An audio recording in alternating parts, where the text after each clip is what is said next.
squeaker.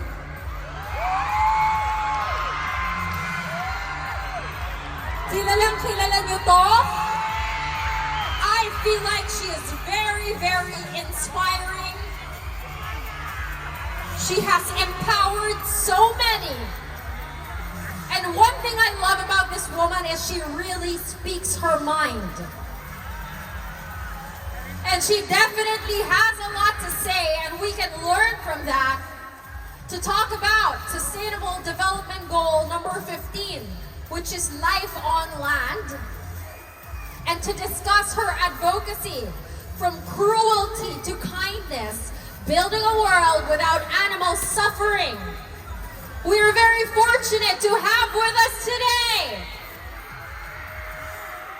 TV and movie actress, artist, international fashion icon,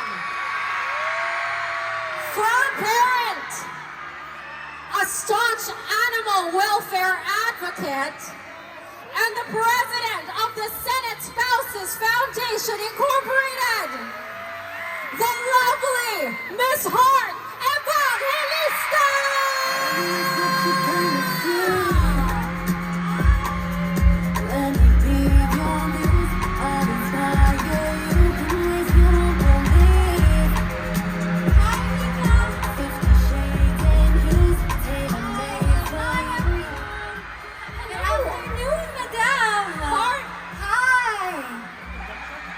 Grabe naman, nakaka-Taylor Swift moment naman. Nice to see all of you. Take it all in because they've been waiting for you. No. So thank you for joining us. It's so nice to see you again. I'm so happy to be here and I'm so happy to be with all of you. I don't think I've ever had so many people in front of us, to listen, to chat with. So I'm very, very happy to be here. Actually, I also have someone with me. Since we're talking about animal welfare, Panda is with me. Oh my gosh! Hi, Panda!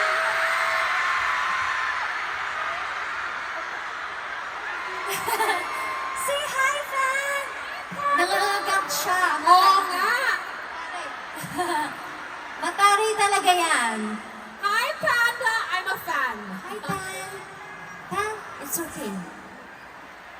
Gulat ka? Aww. Gulat siya. Sana nandun din si Shooty. Si Shooty wala, kasi kasama ko si Pochi. Nag-aaway na sila. Kaya hindi na sila pwede magsama. Yun ang aking biggest heartache ngayon sa aming pamilya. May mga nag-aaway-away na. So, ayun. Ito talaga yung nagwagi, di ba? From Nasugbu, Batangas. So we're going to be talking about something that's very close to your heart, which is animal welfare. And our friends here, the youth of today that has joined us, has sent in their questions. So there's about 10 questions all about something that's very close to your heart, which is animals. So let's see that first question. What inspired you to become an advocate for animal rights, and how did your journey begin? First, how did my journey begin? Bata pa lang ako actually. I grew up with a father na talagang mahilig magpulot ng aso, ng pusa. Mahilig siya mangolekta ng iba't ibang klaseng animals like bayawak, ganyan. So, yun talaga kasi before, we used to live on top of a restaurant. Tapos lumipat kami, pumunta kami, nagkaroon kami na may maliit na farm kami sa Cavite. So doon ako nakatira, so lumaki ako sa mga kabayo, ganyan. So doon yung start ng aking journey. And I remember, doon sa harapan ng bahay namin, may mga nagkakaraoke, tapos nangkakatay sila ng aso. So galit na galit talaga ako nung bata ako. Tapos, bata pa lang ako, doon lang ako pinapayagan ng tatay ko magmura. So, nagmumura kami ng sister ko kasi nagagalit kami doon sa mga nagkakatay na aso. And then after that, I remember I had like an awakening and I said, there's such a difference with dogs with breeds and aspins. So, wala namang pinagkaiba. So, ever since before, talagang nag-a-adopt ako, and I'd make sure I'd give them the best life possible kasi wala silang pinagkaiba sa ibang breed. So you are an advocate also for adoption. Exactly. And right now, how many dogs or pets do you have? Meron ako, I have one cat that's adopted. I have 3 dogs that are adopted. But throughout my years, I think I've had maybe more than 50 dogs that I've had adopted, I've fostered. So it's really my passion. And we can see that in your videos also. Okay, let's have that next question. Can you share some of the challenges that you faced in promoting animal welfare in the Philippines? And how have you overcome those challenges? Well, I feel like not just with animal welfare, but with a lot of topics here in the Philippines, a lot of the mentality has changed a lot. A lot of people have grown in a sense of understanding certain things. Like when we talk about animals or pets, a lot of people think that it's very shallow. It's not really a priority. And I understand that because there are other problems that the country is facing. But when I started out, a lot of people would bash me or a lot of people would look down na parang dami-dami ganito ganyan. Tapos arte-arte mo, puro hayop lang yun. Magtumulong ka kaya na ganito ganyan, di ba? It's not that I wasn't helping with other things, but I felt that because of that kind of mentality, that we had to normalize helping animals as well. Because just because hayop sila, it doesn't mean that they shouldn't be a priority. So slowly but surely, and I think people also started to understand that, it started to change. And now a lot of people are for adoption, are for aspins. All right, very well said. Thank you very much, Heart. Question number 3. What role do you think influencers and celebrities play in raising awareness and driving change for animal rights? Creating as much awareness as possible, even as a normal person. Now you don't have to be a celebrity. You don't have to have millions of followers to make a difference. It just takes one video on TikTok and you can be viral and actually be able to use that platform, that stage, to promote something that's for a good cause. So I guess it would be, if you're passionate about something, you don't have to be perfect because some people are afraid of the spotlight kasi it comes with a lot of bad things, bashing, judgment. But you walk the talk. Perfection is not of this world. If you feel like you should promote adoption, adopt yourself, diba? And if you feel like no one's listening, it doesn't matter as long as you're living it, and eventually they will come, they will see, and they will listen. Because it comes from that genuine place. Yes, it comes from the genuine place. And that's my advice to influencers, actually. My advice to influencers is you have to stay true to what you believe in. I mean, when you talk about animal cruelty, it's such a wide spectrum of many things.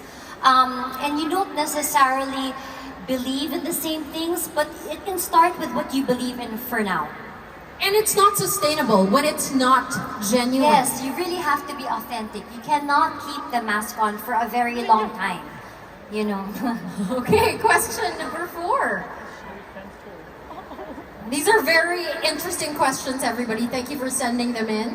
Could you tell us about a specific rescue or advocacy project that has had a significant impact on you personally? I think the story of Bambino. So, Bambino, I met him at a set a few years ago. Isa siyang kambing. Isa siyang kambing na nakita ko, baby pa siya noon, nakita ko siya sa palengke.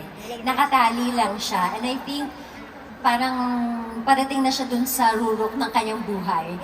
And para kasing tao yung kambing. And when they cry. Yes! So, umiiyak siya. Tapos sinasabihin niya, wag! Gumaganon siya. So, parang nalokan. Hindi ko na talaga siya maiiwanan. So, inuwi ko siya. Actually, hindi ko pa siya inuwi. Kinuha ko na siya.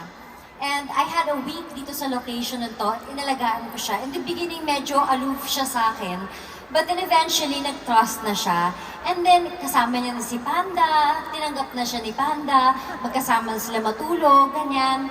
But then, hindi ko siya mauwi-uwi kasi hindi ko na ma-explain sa asawa ko na may additional na naman tayo. At hindi aso. At hindi aso, na pag nag-CR, parang 25,000 pieces yung CR niya.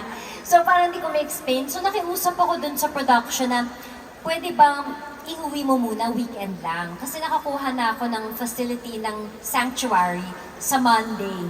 So kukunin ko siya Monday. Cut to Monday, nagtitaping kami. Sabi ng director, I think cut muna tayo. May sasabihin si, ganito yan sa'yo, ninakaw yung kambing. Galit na galit ako. Pumunta ako sa barangay nag-report, pinagtatamalan nila ako. Kung bakit ako galit na galit na nawala yung kambing.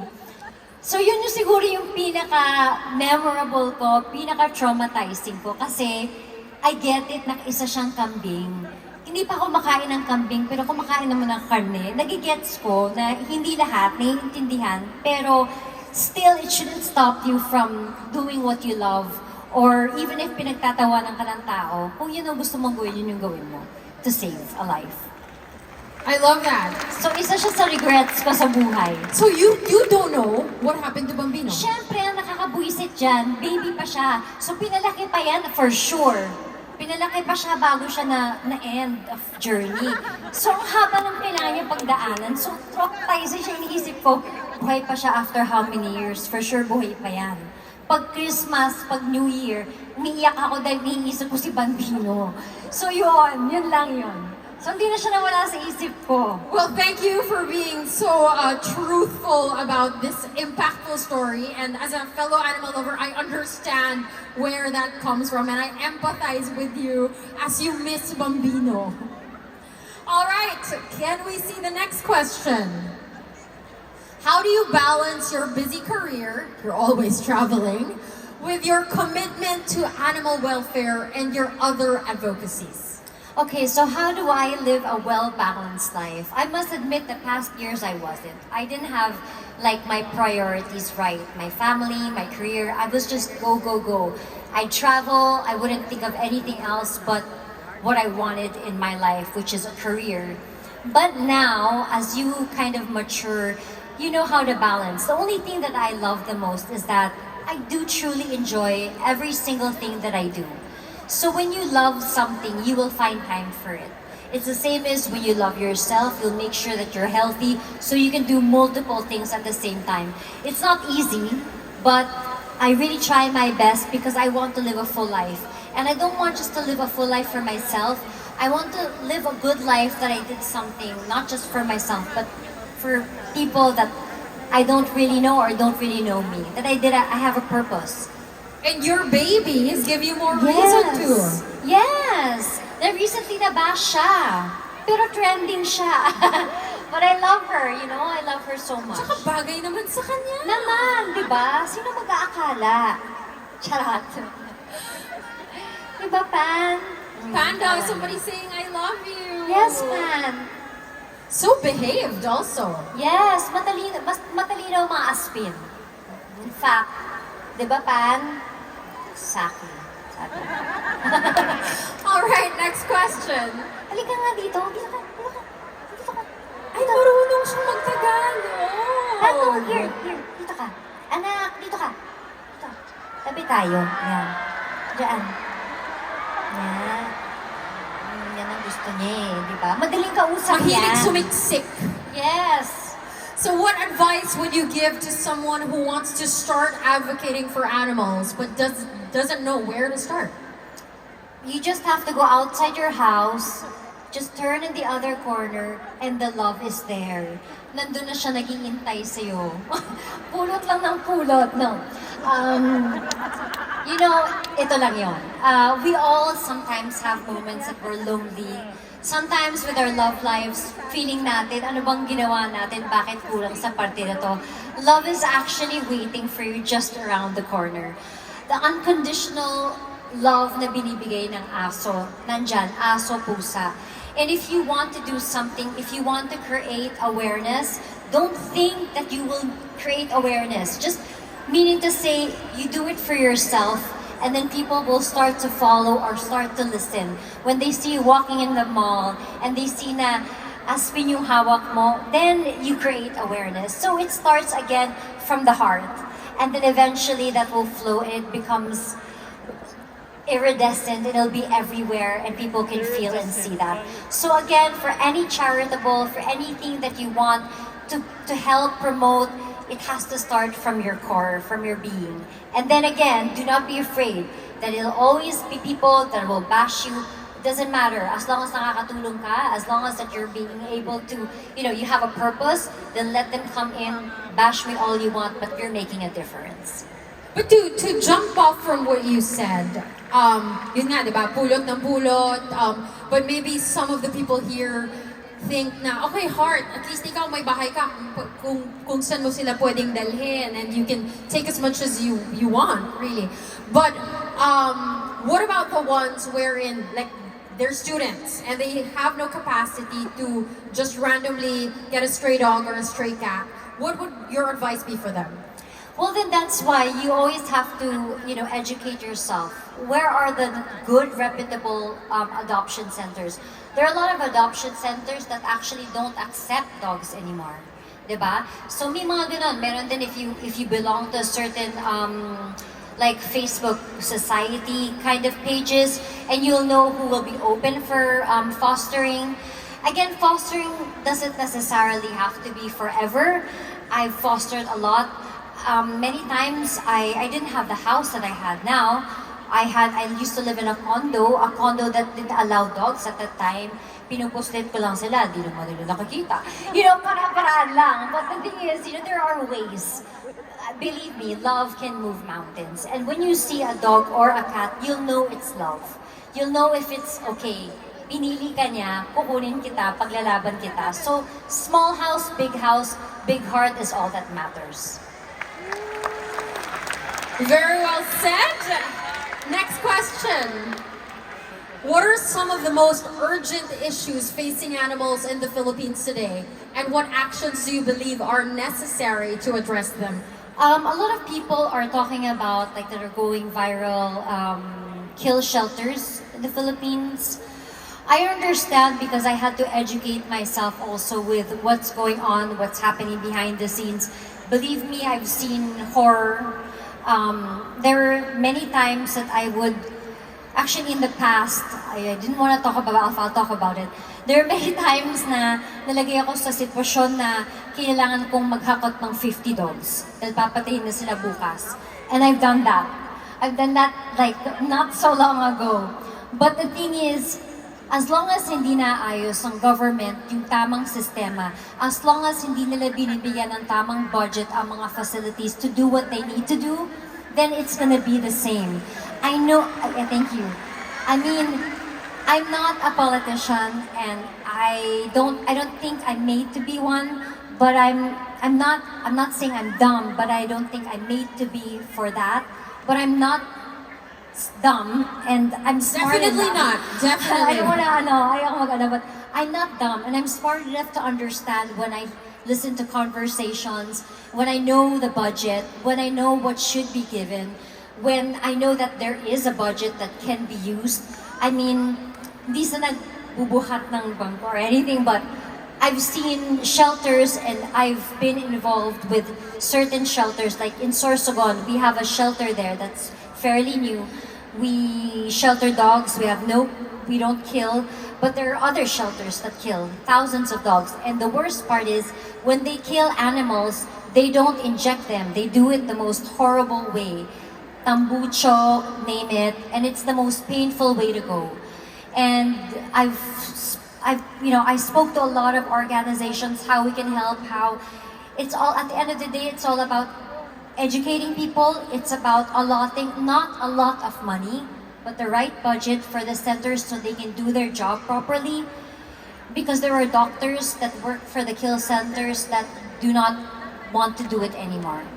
Siyempre masakit, di ba? Animal lover din sila pero wala silang pera para gawin yung tama. So siguro yun yung number one.